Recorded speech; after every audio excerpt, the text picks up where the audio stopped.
Am I on? Oh, I'm sorry. Again, my name is Mike O'Neill. I'm with the Rhode Island Second Amendment Coalition. I'm the Vice President. We are the NRA State Association. I oppose the following bills: 7243, 7283, 7575, 7199, 7535, 7799, 7850, 7853 for the following reasons. 7243, that stops anybody from having to carry concealed permit carry on school grounds. My issue with this is the last 25 years we've been allowed to do that. There hasn't been any instances whatsoever. Now, in my testimony, I also gave you a couple of carry concealed instances that have gone on in the country. One in particular that I'll mention is there was a sheriff down in Bastrop County, which is Austin, Texas. He was saved. He was wrestling with a criminal, and the criminal grabbed his firearm. They're wrestling with their firearm, and the carry concealed permit holder standing by actually subdued the criminal with his firearm, and basically the sheriff said that he saved his life. Now, I know that has nothing to do with school grounds, but my point is the landscape doesn't matter if it's out in the public, it's in school grounds.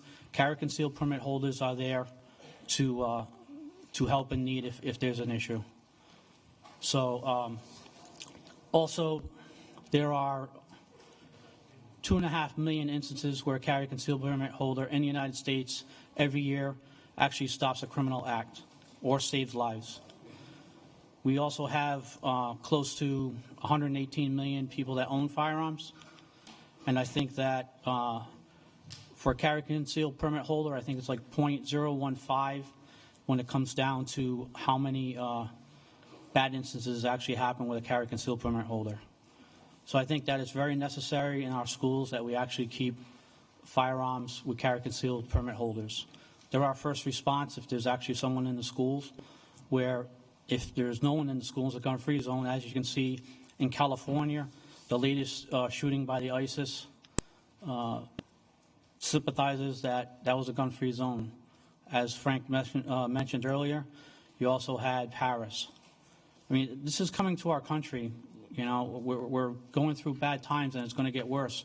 And making gun-free zones, there's nothing that proves that gun-free zones actually work. There's no stats that say it actually has worked in the past. So I hope that you'll oppose 7243. Moving on to 7283. This bill was in last year.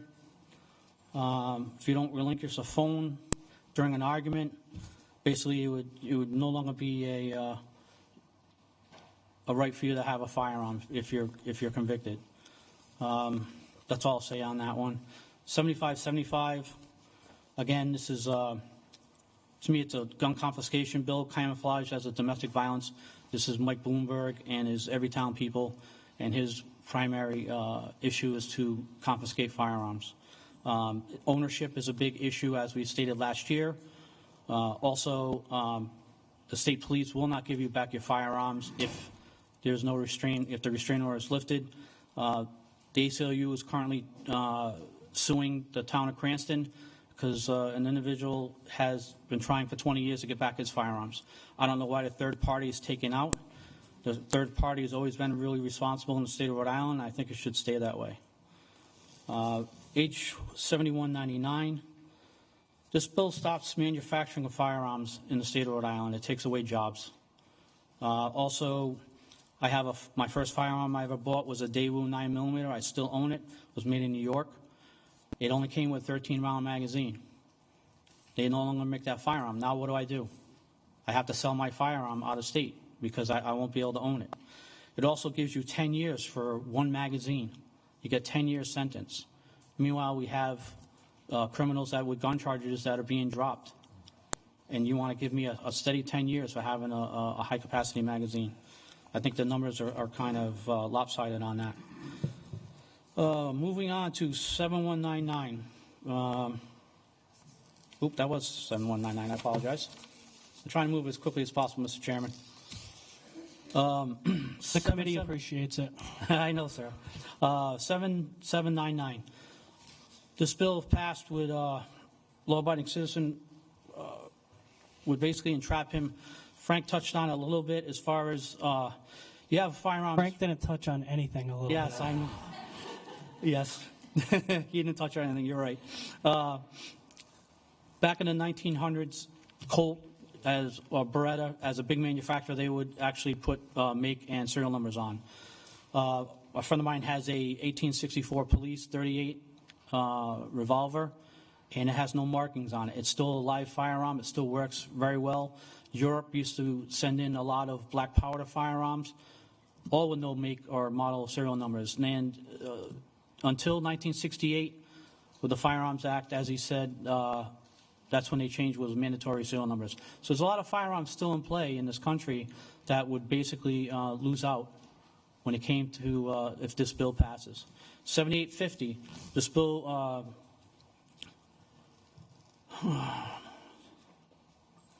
this bill, I think, affects when it comes to you buy a shotgun or a rifle and it's in your car and you buy it from the dealer and you're going home, you're in violation of the law. I think there's an issue there as far as that's concerned. I know it's intent. I think it just needs to be tightened up a little bit. 7853, again, it has to go more in depth where I think that it really, a lot of the junior shooting programs that we have in the state of Rhode Island, like Massasoit, that's a gun club I belong to, the juniors take their rifles home. That allows them to come in and train at their leisure for their competition. But also in the state of Rhode Island, at the age of 15, you can hunt legally by yourself.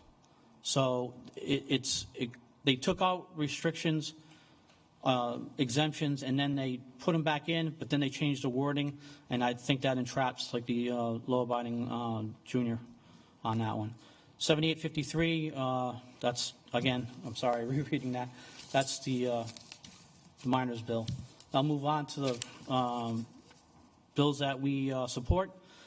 7093, 7332, 7390, 7541, 7680, 7244.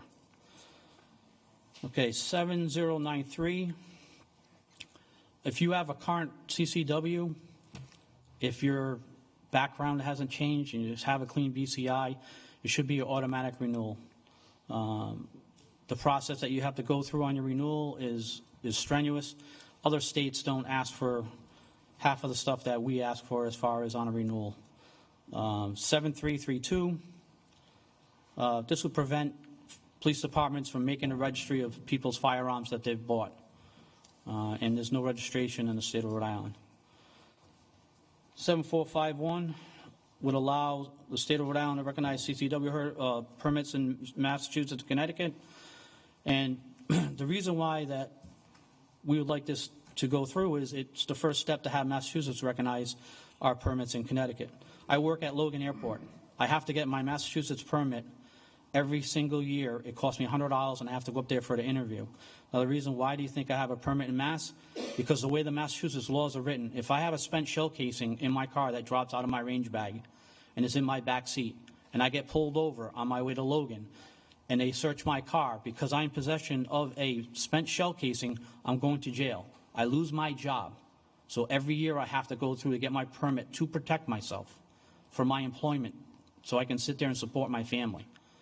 So this would give where Rhode Island, we could go to Mass in Rhode Island and ask Massachusetts, why don't you give us reciprocity and accept our carry and conceal bill, so then we wouldn't have to go through this.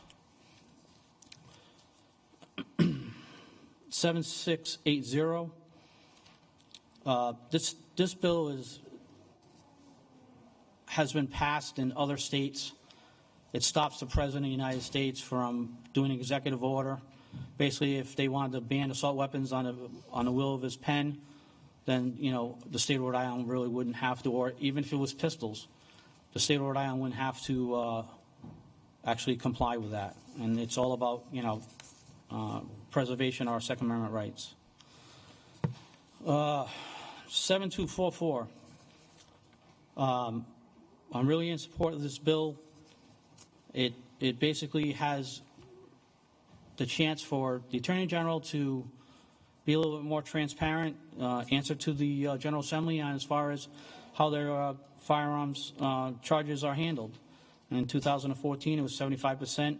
Mike Chippendale had testified in 2013 that he did the research and was 90% or better for the 2012.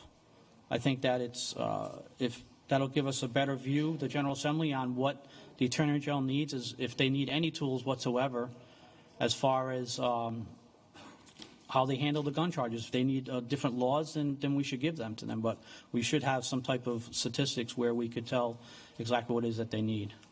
And the last bill I'll talk about today is 7390. We're in favor of this bill. It was very well vetted.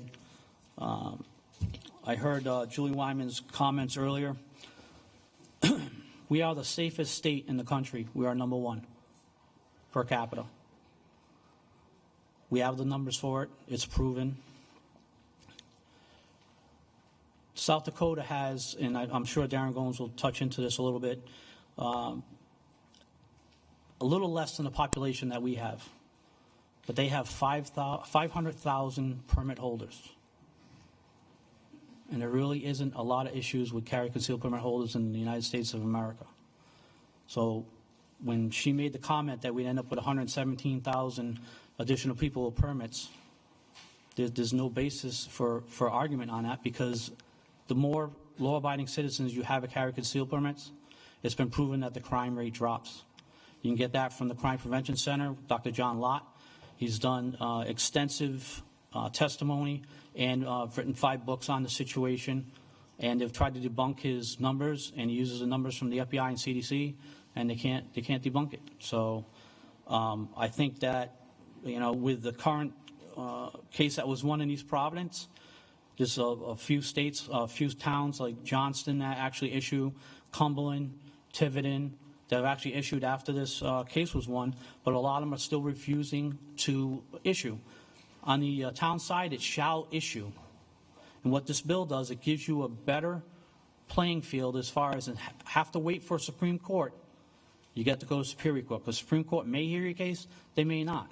But if you can go to Superior Court, then it's an even playing field. The police chiefs aren't following the law now, and this will give us a better chance of making them follow the law.